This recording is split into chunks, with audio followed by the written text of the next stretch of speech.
My name is Luna, and I've been married to Lucas for 3 years. We used to live alone when we were dating.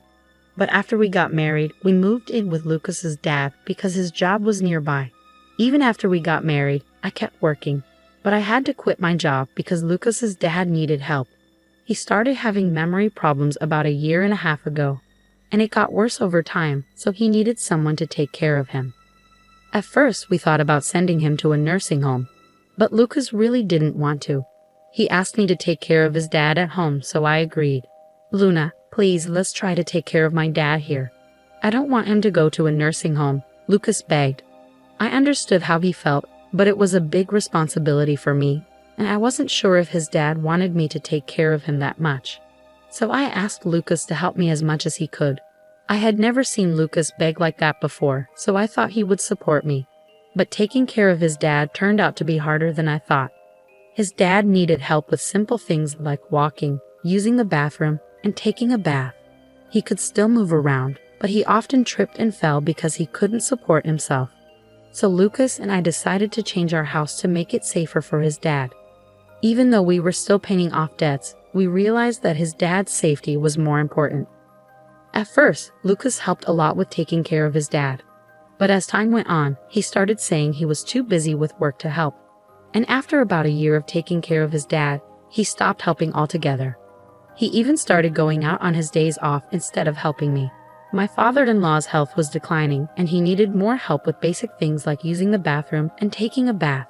It became too much for me to handle on my own, so I talked to my husband about it. You promised to help, didn't you? When was the last time you actually helped out? It's been months, I said to him. He needs more care than I can give him alone. I'm feeling overwhelmed, I added. I think we should seriously consider putting him in a nursing home instead of trying to take care of him at home, I suggested. We agreed to take care of him at home until the end, but at least we should consider getting professional caregivers involved. Your dad needs more help than we can give him alone, and there are people who are trained to do this. I'm not strong enough to handle everything, especially tasks like bathing, I explained. But my husband didn't agree with me. He got upset and left before we could finish talking. Lately, I've noticed he's been stressed about money. However, I couldn't keep taking care of his dad on my own. So even without my husband's approval, I started arranging for home care services. His dad was assessed as needing a high level of care, so we arranged for a caregiver to come 5 times a week for about an hour each day. We also made a plan with our long-term care insurance, so I wasn't worried about the cost. But we hit a snag on the first day of home care services. Hi, I'm Mira, your caregiver. I'm here to help you from now on, she said. Nice to meet you, Mira. I'm looking forward to working with you, I replied. While the caregiver was talking to my father-in-law, she also taught me some nursing techniques. I found her guidance really helpful and felt confident about hiring her. But when my husband came home and saw her, he got really angry. Luna, I never agreed to home care services. What's going on? He yelled at me. But I've been telling you that I can't do this all by myself anymore. I didn't do this without telling you. I'm sorry, Miss Caregiver, but please go home for today. I tried to explain, but he didn't want to listen and sent the caregiver away. Why did you arrange for home care without my permission? I'm the one who decides things around here. You're a terrible wife for not listening to me. You can handle caregiving alone. Don't waste money, especially since we still have to pay off the loan for the renovation. Why can't you see what I'm saying? I've told you many times that I can't do this all by myself, Lucas. You've stopped helping with caregiving, haven't you? That's not keeping your promise.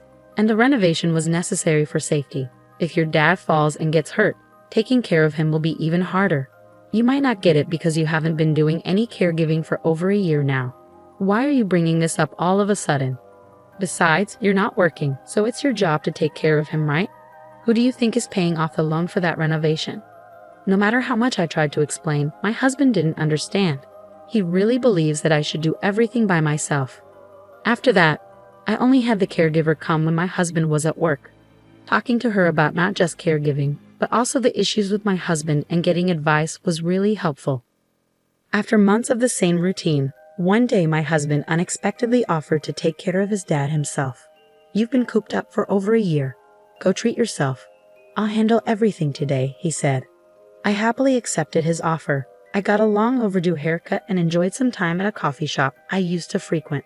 But after about 4 hours, I started feeling anxious about leaving my inexperienced husband in charge, so I decided to head home early.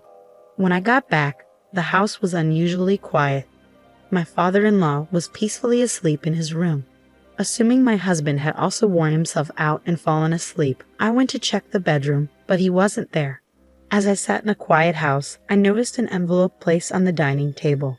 When I opened the envelope, I found divorce papers already filled out along with a letter.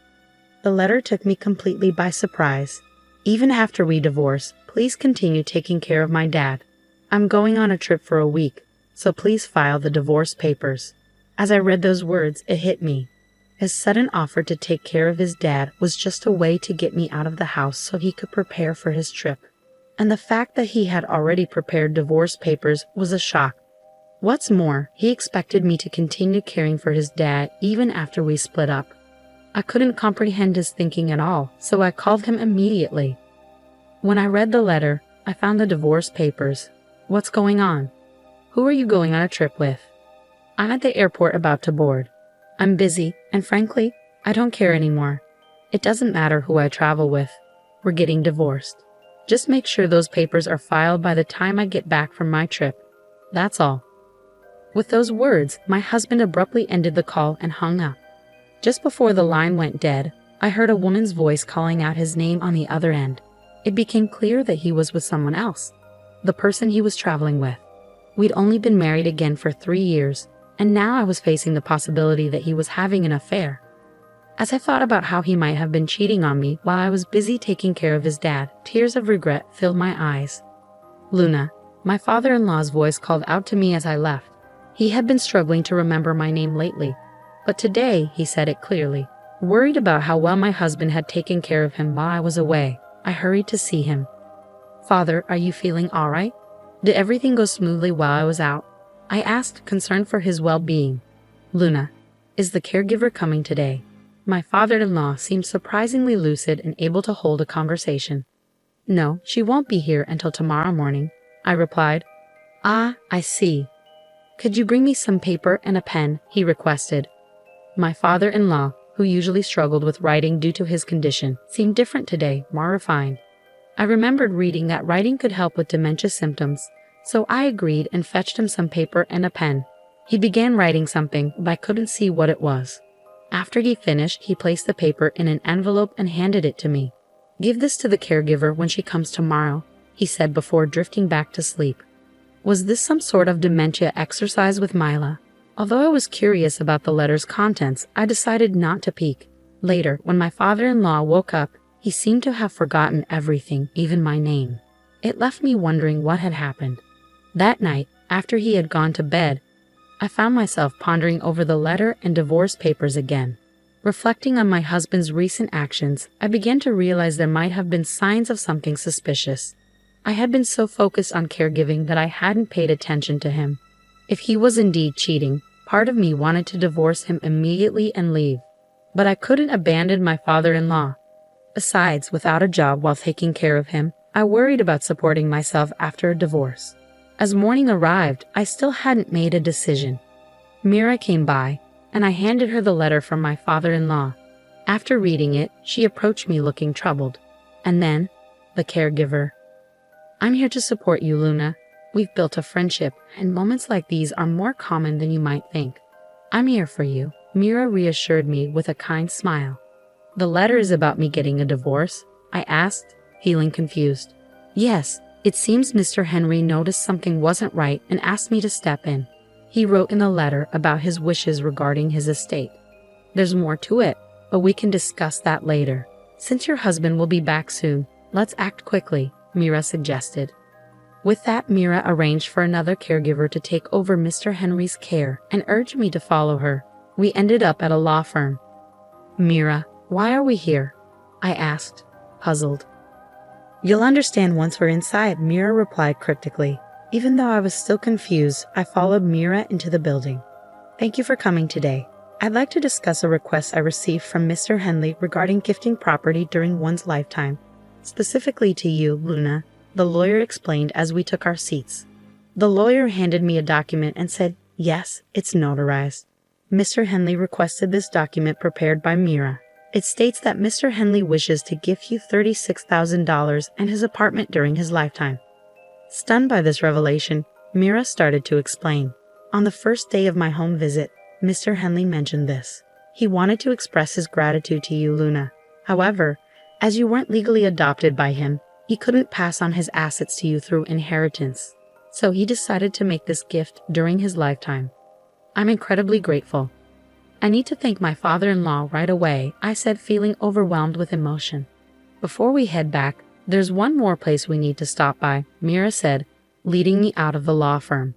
We made another quick stop before finally returning home. Once we were back, I expressed my heartfelt gratitude to my father-in-law, even though he didn't seem to fully understand. I kept telling him how thankful I was. Sadly, 3 days later, he passed away due to complications from his worsening dementia.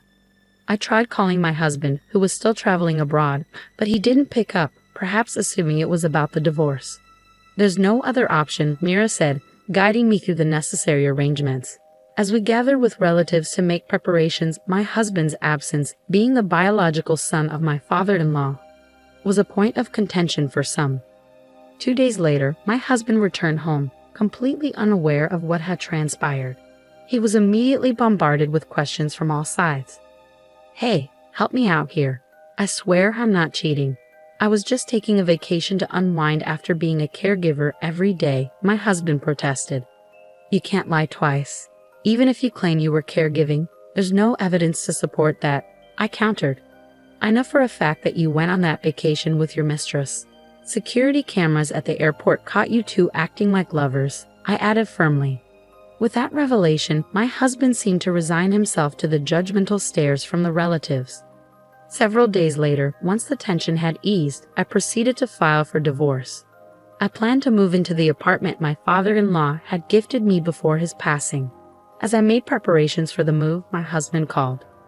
Luna, where are you? I just found out that I'm not the beneficiary of his life insurance, you are. All I was supposed to get was his life insurance. What are you going to do about this? He demanded. What did you tell my dad while you were taking care of him? You and that female caregiver must have conspired together. You two planned this, he accused angrily. It was your father's wish. Mira and I only followed his instructions, I explained calmly. Well, we're divorced now, and you and your mistress will be hearing from my lawyer soon. Make sure to pay up for the compensation, I added firmly. What do you mean we're divorced? Besides, since you got my dad's life insurance, you can consider it as your consolation money, right? So I don't owe you anything, my husband retorted arrogantly. It seemed he had forgotten that he had left me the divorce papers to file before he left for his trip. I was surprised by his callous attitude. The divorce papers were left by you with a letter asking me to submit them, weren't they? And the life insurance is a precious inheritance from your father, not something I received from you. So you should cover the compensation, I insisted firmly. My husband was speechless at my words, unable to respond. We realized we weren't making any progress and decided to end the call. He continued to call several times afterward, but following Mira's advice, I changed my phone number. I still see Mira occasionally. Even after my father-in-law passed away, she did more for both him and me than my own family, including my husband. I'm truly grateful to her. Eventually, it seemed that the truth reached my husband and his mistress, and I received a call from their lawyer. Lucas told me you were the one in charge, even though I didn't know the full story.